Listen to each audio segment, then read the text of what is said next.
Welcome, I'm Tracy Smith, and this is Here Comes the Sun, a closer look at some of the people, places, and things we bring you every weekend on Sunday morning. Visionary director Guillermo del Toro crafts rich fantasy worlds in his films.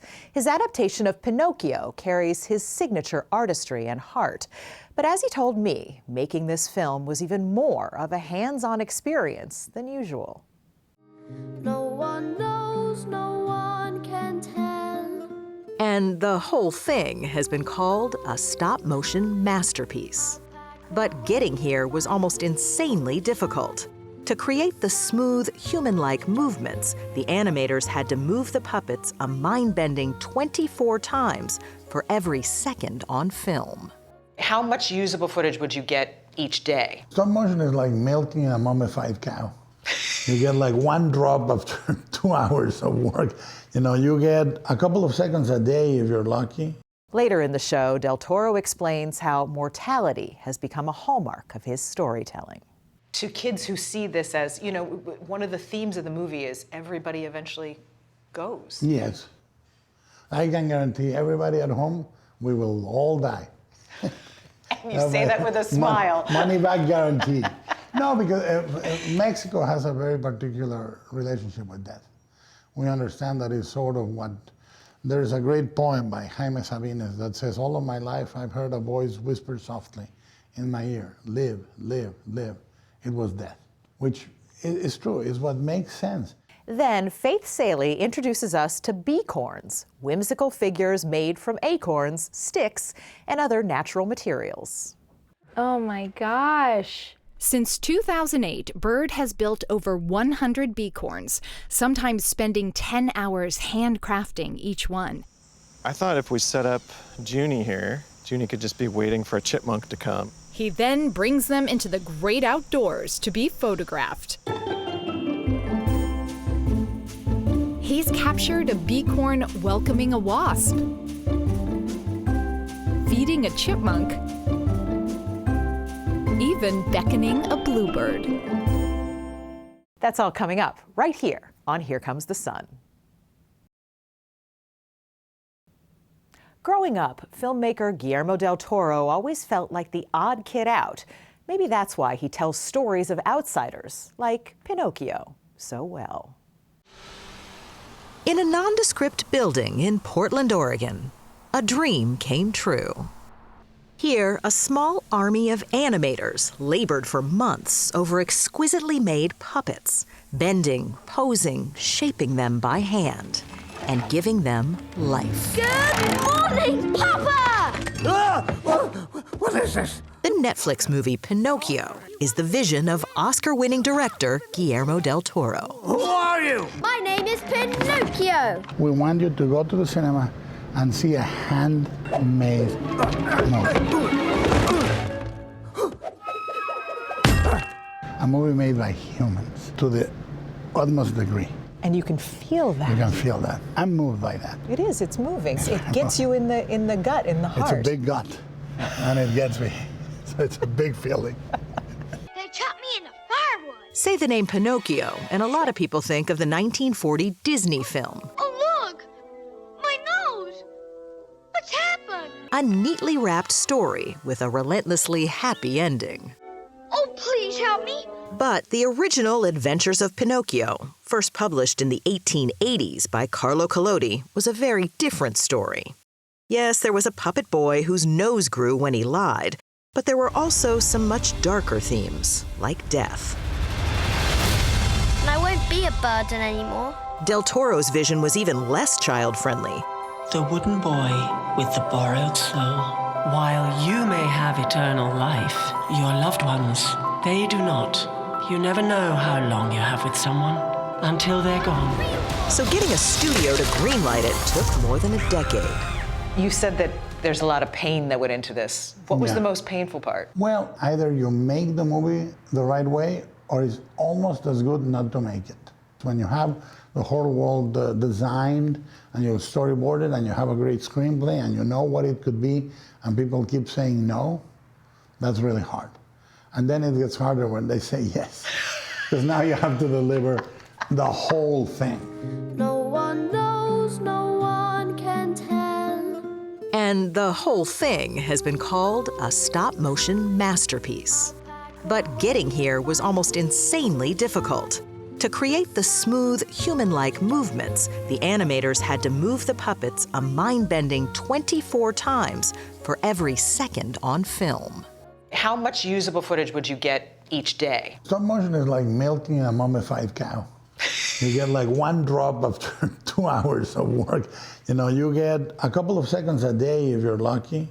Of course, at only 2 seconds a day, it would take forever to make a feature film, so the filmmakers used more than one soundstage. A lot more. How many? 60 stages, 60 cameras, 60 sets, shooting at the same time.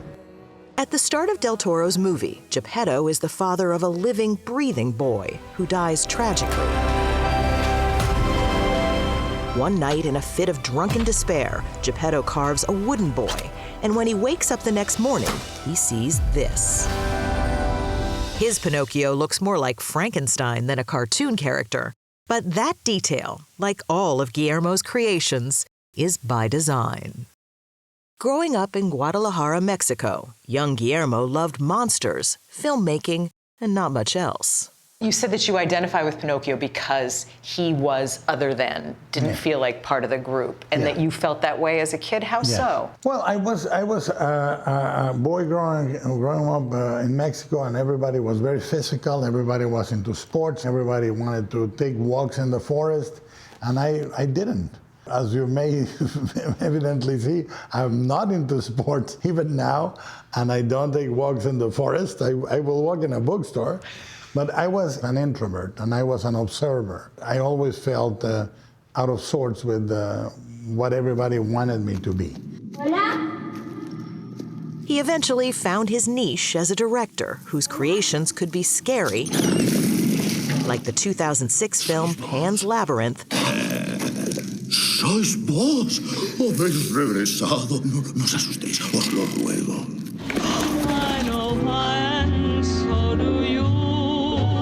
And hauntingly sweet, like The Shape of Water, about a lonely janitor who falls in love with a humanoid amphibian. The film was weird, wonderful, and a winner. Guillermo del Toro. It won the Best Picture Oscar, and Del Toro took home Best Director. Like Jimmy Cagney said once, my mother thanks you, my father thanks you, my brothers and sisters thank you, and I thank you. But for Guillermo del Toro, Pinocchio has been a lifelong passion project, ever since his mother started giving him Pinocchio dolls as a child. So if your mom gave you these Pinocchios over the years, how excited was she to see this movie come to fruition? She was very excited, yeah. It was not to be.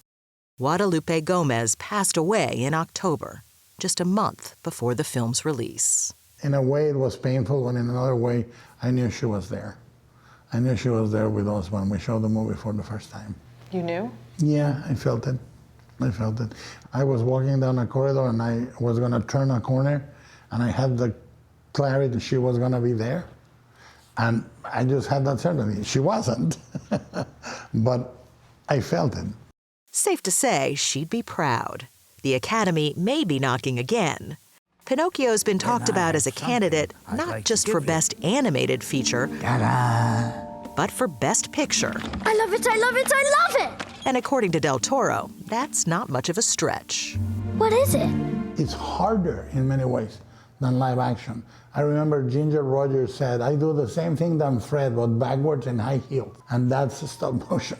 We're doing the same thing than live action, just backwards and in high heels. And you could say the result is the same, a beautiful dance. When you give yourself a moment to step back and look at this, Yeah. after all that's gone into it, Yeah. what are you feeling? I go, my God, we were crazy. How the hell did I think we could do it? It's like you are 7 years old and you're playing with the most elaborate dollhouse in the world, and you do it one frame at a time. It's beautiful, and it's almost breathtaking. Does it take your breath away? Yes, that's why I'm wheezing.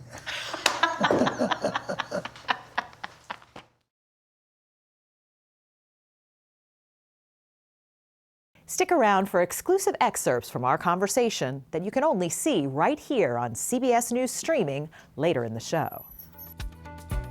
Up next, art by nature.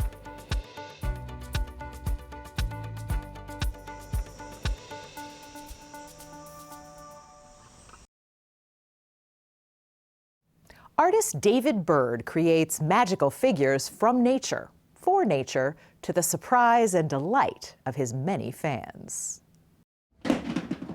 In David Bird's line of work, things can get a little nutty. You're like a squirrel getting ready for winter. I know. Bird's nest in Rhode Island is filled with thousands of sticks, acorns, ferns, and feathers. At any given moment, are your pockets full of... Oh, yeah. I'm always collecting sticks because I like them when they're kind of knobby and have like just the right angle. But he isn't stocking up for winter. At this point, we're going to just kind of choose something that fits. Bird builds tiny creatures he affectionately calls beacorns, a pun on the word acorn. When you look at that, You get a knee. Yeah, you can kind of see it. I'm always looking like, oh, how angled is my arm right now? There are any number of things that could go wrong, and if any one of them goes wrong, they don't look alive. A toy designer by trade, he spent almost 5 years at Lego in Denmark. Shortly after his return to the States, inspiration hit.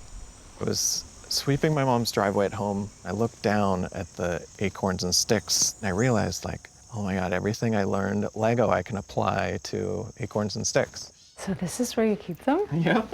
Oh my gosh. Since 2008, Bird has built over 100 beacorns, sometimes spending 10 hours handcrafting each one. I thought if we set up Junie here, Junie could just be waiting for a chipmunk to come. He then brings them into the great outdoors to be photographed. He's captured a beacorn welcoming a wasp, feeding a chipmunk, even beckoning a bluebird. I don't think people get how long it takes. Well, I don't think people get how much fun it is. I mean, the fact that we're like riveted here, really and like birds come and they're sort of around and we're like, oh, is this gonna be it? Like, that's how it is all the time. But life for a beacorn is surprisingly risky. Are you okay to talk about the ones that have perished? Yeah, I'll be okay, yeah. Okay. The most dramatic ways that they perish is when an animal eats them. I mean, circle of life, man. Right, yeah. And when you witness an animal eating one of your beacorns, Yeah. how does it feel? I mean, honestly, it's fine. It's part of the process. I enjoy making them, so I'll just make another. If the camera's rolling and I get footage of it, then that's great. Bird first branched out on social media a few years ago. Recently, he's been able to make selling beacorn prints his full-time job. He's held beacorn workshops and beacorn gallery shows, too. People love beacorns because on one hand, it's all so familiar. Like, we all know acorns and sticks and chipmunks in our backyard, and we see it all the time. But then on the other hand, it's like, seems like this whole other world, you know? So the next time you're sweeping away leaf litter, try to have a bird's eye view of those acorns. A David bird's eye, where inspiration can be found hidden in plain sight. The reason I do it is to sort of capture a part of childhood, a certain like sense of wonder about the world that I'm like trying to hang on to. As an adult, we sort of forget about that feeling of wonder.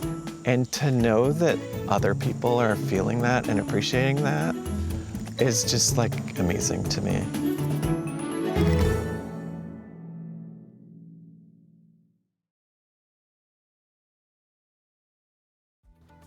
And whatever the job is, you do it 110%. And if you are here to tell stories, you tell stories that matter. And that makes somebody's day a little better. My life has been made better for movies many times. More with Guillermo del Toro after the break. Stay with us.